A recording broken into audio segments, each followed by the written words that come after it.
teman-teman, selamat datang di Jimmy Channel ya. Jangan lupa like, komen, dan subscribe. Thank you. Halo, assalamualaikum sahabat Jimmy. Nah, di video kali ini Jimmy akan nge-review hasil konferensi pers catatan kinerja akhir tahun 2020 Kementerian Pan-RB ya. Jadi kemarin ada sebuah pertanyaan yang menarik nih, mewakili guru-guru di seluruh Indonesia ya, yang masih berstatus non PNS. Jadi pertanyaannya dari Universitas Mataram. Terima kasih ya Universitas Mataram yang memberi pertanyaan bahwasanya di tahun 2020 ini masih ada apa enggak sih CPNS guru. Oke, kita simak pertanyaannya. Pertanyaan selanjutnya dari Universitas Mataram. Apakah benar tidak akan dibuka formasi guru pada CPNS 2021? Kami ulangi, apakah benar tidak akan dibuka formasi guru pada CPNS 2021? Nah, kemudian apakah ada penerimaan guru CPNS? Sementara ini Bapak Menpan, Bapak Mendikbud dan kami sementara ini sepakat bahwa untuk guru itu akan beralih menjadi P3K. Nah, sahabat Jimmy, kalau mendengar pernyataan dari Pak Kepala BKN bahwanya sementara ini Pak Menpan lalu Kemendikbud sepakat untuk guru akan bla bla bla tadi ya sahabat Jimmy. Jadi masih adalah secerca harapan untuk para guru yang masih mengharapkan CPNS di tahun 2021, karena yang perlu digarisbawahi karena masih ada kata sementara ini, jadi kemungkinan regulasi masih bisa berubah ya sahabat Jimmy.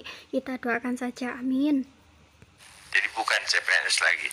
Ke depan mungkin kami tidak akan menerima guru dengan status CPNS, tapi pegawai pemerintah dengan perjanjian kerja. Kenapa? Karena kalau CPNS setelah mereka bertugas 4-5 tahun, biasanya mereka ingin pindah lokasi. Dan itu menghancurkan kemudian sistem distribusi guru secara nasional.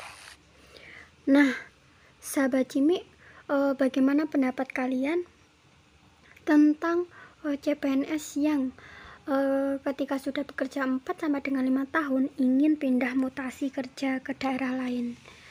Nah, kalau menurut Jimmy yang perlu diperhatikan adalah regulasi tentang mutasi ya Jimmy. Jadi harus benar-benar dipertegas bahwasanya setiap CPNS yang diterima di suatu daerah tertentu itu harus mentaati peraturan yang telah dibuat oleh pemerintah tentang mutasi. Bagaimana kalau semisal pendapat dari sahabat Jimmy sendiri? Tulis di kolom komentar ya.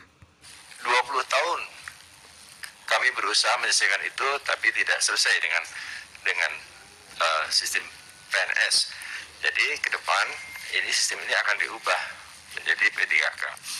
Demikian juga untuk tenaga kesehatan, dokter, dan lain-lain, penyuluh itu juga akan statusnya P3K. Sebenarnya best practices di negara-negara maju juga melakukan hal-hal yang sama. Jumlah P3K di negara maju itu sekitar 70-80% dibandingkan PNS-nya hanya 20%. Dan untuk hal-hal yang bersifat pelayanan publik, status kepegawaian para penyelenggaranya adalah P3K. Jadi ke depan ini jumlah P3K di Indonesia harusnya akan lebih banyak dibandingkan jumlah PNS. Demikian yang dapat kami sampaikan, Pak Menteri. Terima kasih. Bisa tadi saya sampaikan juga pernyataan Pak Bima bahwa di masa mendatang memang pemerintah akan terus menerapkan bahwa guru itu menjadi tenaga P3K. Artinya kemungkinan guru untuk menjadi PNS itu kecil sehingga. Nah, staf BKN Bapak ini menyatakan ya sahabat Jimmy bahwasanya kemungkinan kecil akan ada CPNS guru ya, sehingga kemungkinan akan dibatasi juga ya sahabat Jimmy. Kita dengarkan. Kemungkinan lowongan-lowongan untuk guru PNS juga akan kita batasi. Saya kira demikian, Pak. Nah, sahabat Jimmy, ini adalah secercah harapan ya sahabat Jimmy. Kalau melihat pertanyaan terakhir dari Bapak tadi, kemungkinan guru menjadi CPNS itu kecil, sehingga kemungkinan akan dibatasi ya. Jadi bukan berarti tidak ada ya, kalau menurut Jimmy ya sahabat Jimmy, bukan berarti tidak ada CPNS guru kalau melihat dari pernyataan Bapak ya. Jadi hanya kemungkinan kecil. Nah, setidaknya ada sedikit harapan untuk teman-teman yang masih mempunyai harapan untuk adanya CPNS di tahun 2021. Semoga peraturan dari BKN berubah ya sahabat Jimmy. Nah sahabat Jimmy, setelah Jimmy melihat dan mendengar dari pernyataan Bapak Kepala BKN tadi, ada beberapa hal yang harus dipertimbangkan ya tentunya sahabat Jimmy. Yang pertama adalah tentang persyaratan P3K untuk peserta yang hanya terdaftar di Dapodik. Nah, tentunya juga harus dipertimbangkan ya sahabat, bahwasanya bagaimana nasib sarjana yang fresh graduate yang belum terdaftar di Dapodik. Nah, ini juga harus dipertimbangkan ya sahabat. Yang kedua, nah kalaupun di sekolah swasta ya sahabat, untuk masuk Dapodik itu pun bisa, namun harus menunggu beberapa tahun, tergantung kebijakan yayasan masing-masing ya sahabat. Dan tentunya juga di sekolah swasta juga belum tentu diperizinkan untuk mengikuti tes P3K ataupun CPNS, itu juga belum tentu sahabat. Nah selanjutnya, bagaimana nasib para pejuang sarjana pendidikan yang masih kuliah? Nah tentunya mereka punya harapan yang besar ya sahabat, nantinya kalau semisal lulus kuliah langsung bisa menjadi guru, bisa menjadi PNS guru ya sahabat. Kalau semisalkan PPG juga pikir-pikir ya sahabat, karena biaya PPG juga mahal ya. Kalau menurut Jimmy, satu semesternya berapa ya, sekitar 8.500.000 ya kalau nggak salah. Kalau salah koreksi ya sahabat Jimmy.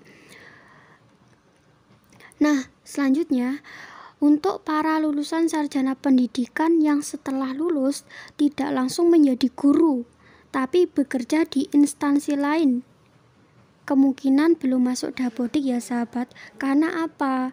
Karena mereka pun kalau masuk guru terbentur dengan peraturan pemerintah yang melarang untuk menerima tenaga honorer ya sahabat. Yang selanjutnya, kampus yang ada FKIP kemungkinan akan sepi peminat. Nah ini bisa jadi ya sahabat, karena itu tadi terbentur dari peraturan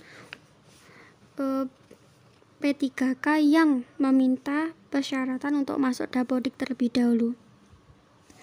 Sahabat Jimmy, kalau semisal ada beberapa hal yang harus dipertimbangkan oleh pemerintah, kalian bisa komentar di bawah ini ya sahabat Jimmy. Yang terakhir ya, Jimmy mendukung apapun kebijakan dari pemerintah, mau diadakan CPNS oke, P3K pun oke ya sahabat Jimmy. Namun yang perlu digarisbawahi mungkin adalah persyaratannya ya sahabat Jimmy. Persyaratan untuk mendaftar P3K-nya ya sahabat Jimmy. Nah terima kasih ya sahabat Jimmy, semoga bermanfaat.